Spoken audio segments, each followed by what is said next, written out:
Hi, I'm Gordon from Camera Labs, and this is the Canon RF 15-35mm f2.8L, a bright, ultra-wide-angle zoom lens for the full-frame EOS R mirrorless system. It costs around $2,200 or pounds, making it only a couple of hundred more than the earlier EF 16-35mm f2.8L, while boasting slightly wider coverage, optical stabilisation, and the potential benefits of the native EOS R mount. Launched alongside the RF 24-70mm f2.8L, they represent two-thirds of the so-called trinity of professional zoom lenses, with the RF 70-200mm f2.8L completing the set a few months later. Many photographers consider these three lenses, or similar, as essential purchases, and as such they're critical members of any camera system. If you're interested in the 70-200, check out my in-depth review of it. Rather than simply recreating a native version of the existing EF 16-35 f2.8L for the EOS R system though, Canon's exploited the benefits of mirrorless and modern optics to produce something different that now starts slightly wider while also featuring optical stabilisation. In this review, I'm going to show you what the RF 15-35mm f2.8L is capable of, while also directly comparing the features and quality against the existing Mark III EF 16-35 f2.8L. Here's the EF model on the left and the newer RF version on the right. Both lenses share virtually the same dimensions, 89mm in diameter and 127mm long, although at 840 grams the newer RF version is 50 grams heavier, nothing you'll notice in your hands though.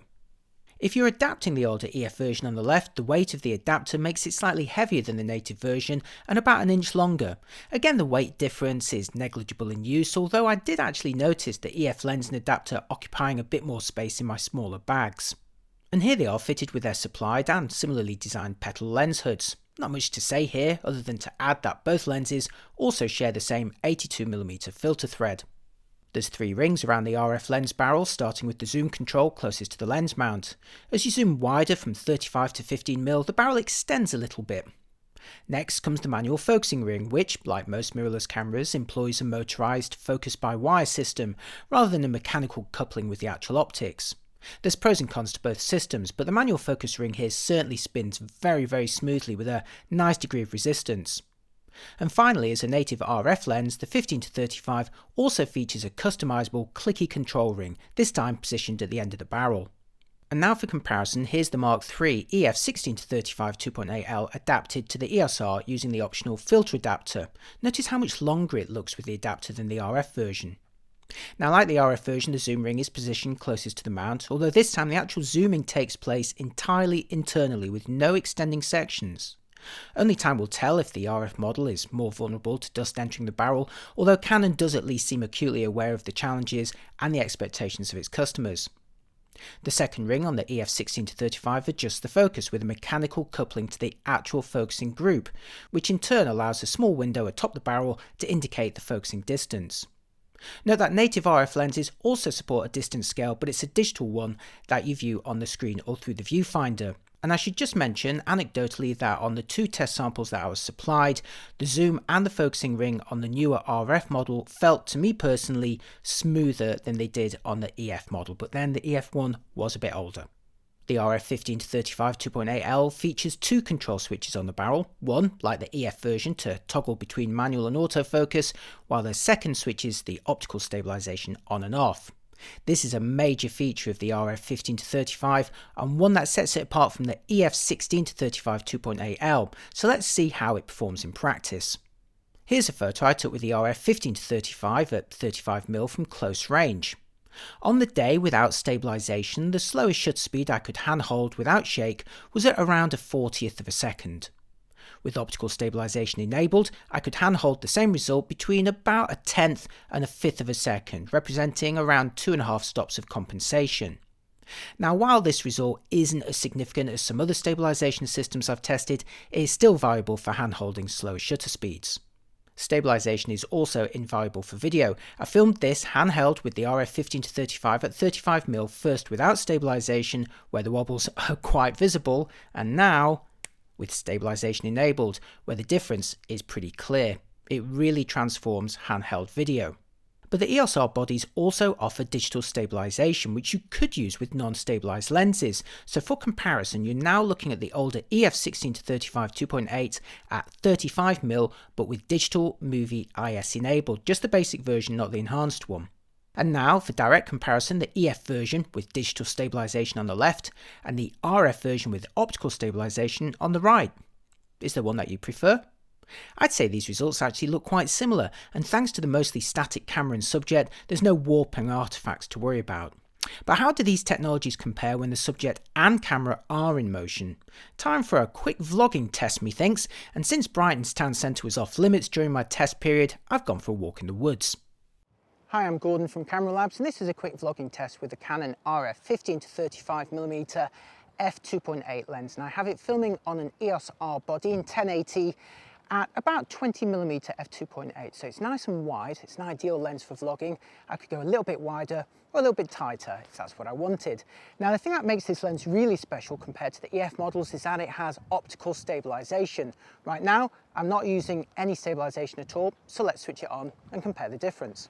Now I've switched on optical image stabilization, and once again that is one of the features that is really unique for this kind of lens. It makes a big difference when you're shooting stills, even at a wide focal length, lets you handhold at much slower shutter speeds. But you tell me, do you think it works well when I'm walking and talking for video? Now, of course, there is another type of stabilization available on the EOS R body, at least on the one that I'm testing, and that is digital stabilization. So I'm going to switch off the optical and switch on the digital so we can compare the difference. Okay, so now I have switched off the optical stabilization in the lens and I've switched on the digital movie stabilization. There's two modes on the EOS R body, normal and enhanced. This is just the normal mode. Now, when I did go to switch that on, it did recommend that I also switched on the optical stabilization in the lens. So I'm not sure whether it's disabling it completely. So let's go back, switch it on and see what it looks with both features enabled. Right, now I've got both optical stabilization in the lens and digital stabilization in the body enabled at the same time. There's also an enhanced digital mode, but I'm not going to test that one here. So the question is do you think this is now a usable combination for vlogging? I am holding the camera with just one hand though, and it is quite heavy. If I hold it with two hands, you can see that I can do that more stably. And if I grab the zoom ring, you can see that I can go wider. This is at 15mm. Which is great for those environmental vlogs. Or if you really want a bit more blurring in the background or to focus more on yourself, you can zoom to 35mm. And as you can see there at f2.8, I can get a nice shallow depth of field. Let's try walking with that. It's a bit too big, isn't it? You don't want to watch that for long, but you can see that if I had longer arms or if I could position this further away, that would actually work very, very nicely. Now, if you find digital stabilization by itself acceptable, then it does of course beg the question, why not just use a lens that doesn't have the optical stabilization built in? So I'm going to now compare this lens with the older EF 16-35mm f2.8.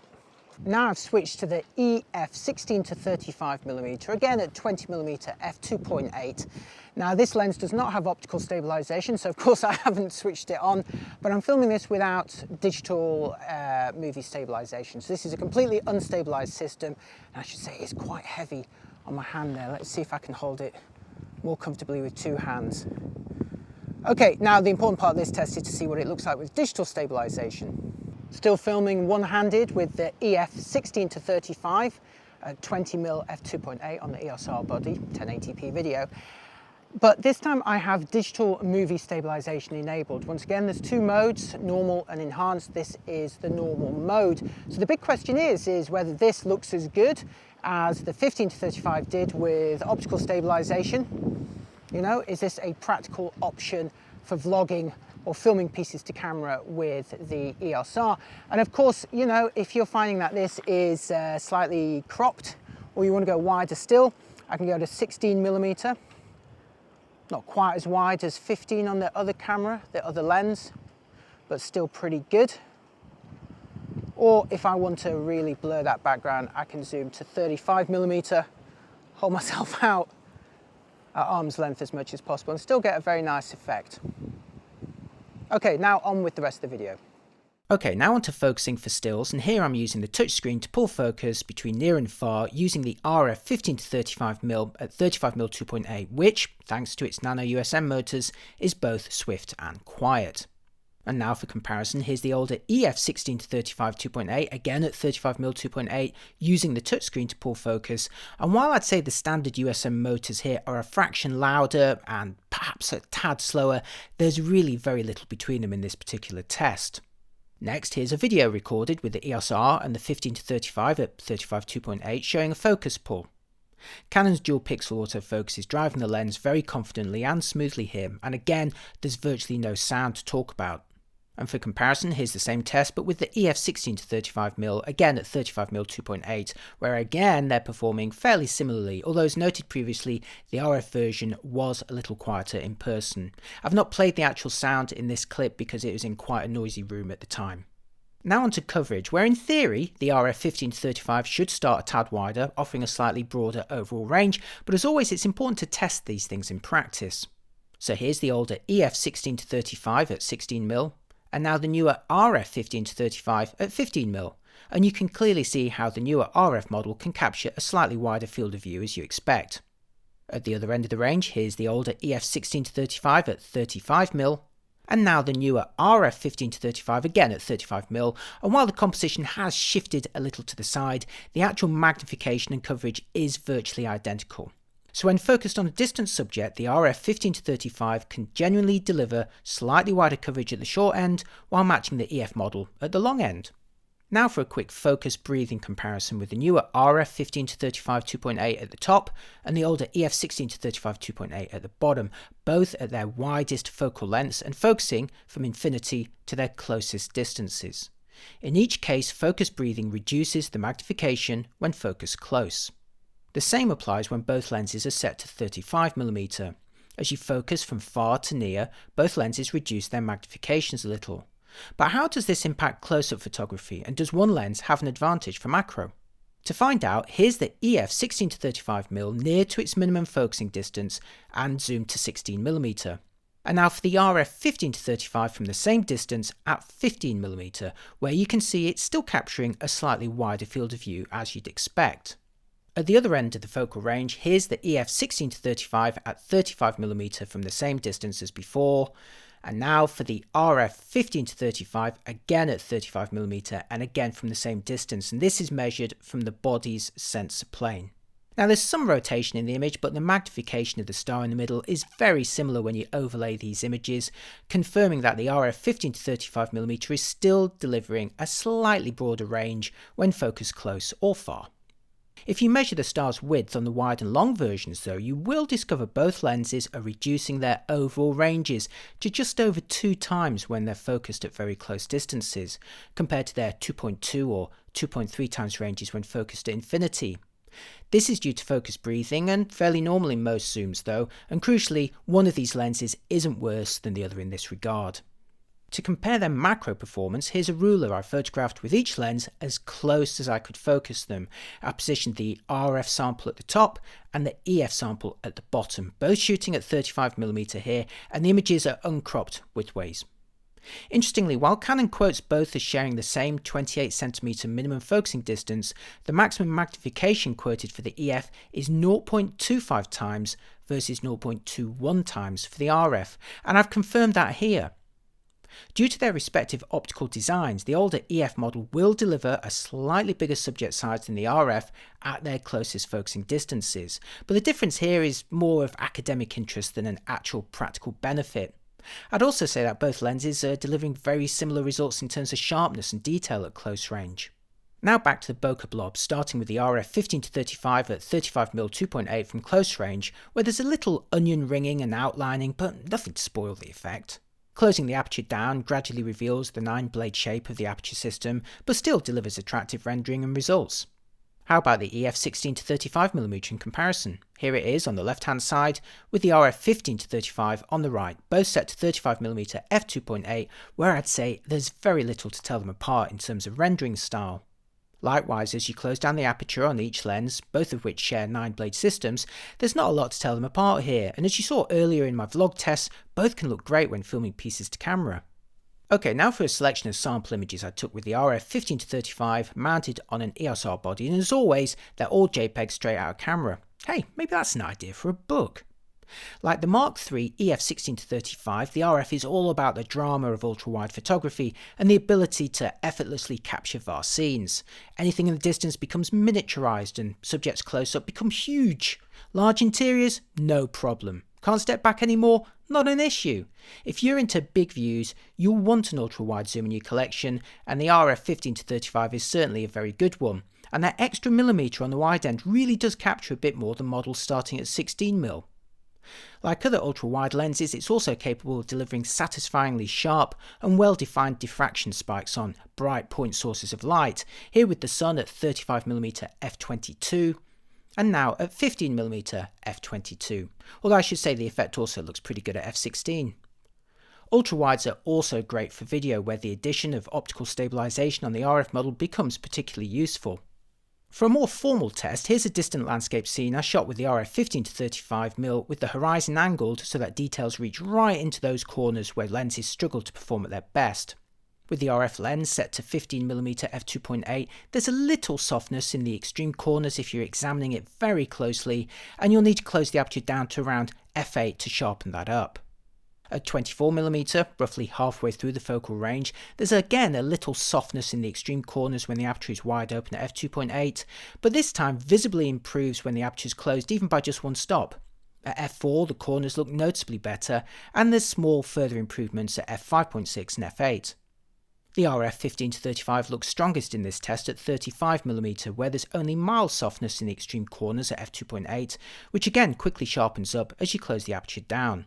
Crucially, it also outperforms the older EF 16-35mm here on the left, with the RF version on the right when both are set to 35mm f2.8. But you can still get great corner results from either lens if you're willing to close down to about f8, and both lenses were also very sharp towards the middle at all apertures and all focal lengths. Put it this way, they're both pretty great lenses. Okay, now time for my verdict. The Canon RF 15-35mm 2.8L is the first ultra-wide lens in the native EOS R mount, and as such it's a key model for the system. Like other high-end RF lenses, it performs very well whether you're shooting near or far, taking photos or filming video. Unsurprisingly, its biggest rival is Canon's most recent EF version, in this case the excellent 16-35mm f2.8L Mark III. The newer RF version is almost identical in size, similar in weight, and in the majority of my tests also delivered very close results. It does however differ in two key respects. First, it zooms a little wider at the short end, while maintaining the same coverage at 35mm, thereby delivering a slightly broader range overall, and that's pretty useful, right? Secondly, it now includes optical stabilisation, which, while modest in my tests, still allowed me to handhold shutter speeds 2.5 stops slower than without. It's also beneficial for video, although Canon's digital movie stabilisation can also do a pretty good job with non-IS lenses like the EF 16-35. Now with some lenses there's a substantial price difference between the older EF and newer RF versions, but here you're actually only looking at about a 10% premium for the RF model, or about a couple of $100. Now if both lenses are still beyond your reach, consider adapting the large but excellent Tamron 15-30 f2.8, which also sports optical stabilisation and costs roughly half the price. Meanwhile, from Canon's own catalogue, sacrificing a stop of aperture could buy you the EF 16-35mm f4L, again with image stabilisation, and this time costing just under half. I also wouldn't be too surprised if there's an f4 ultrawide zoom in the native RF mount at some point in the future.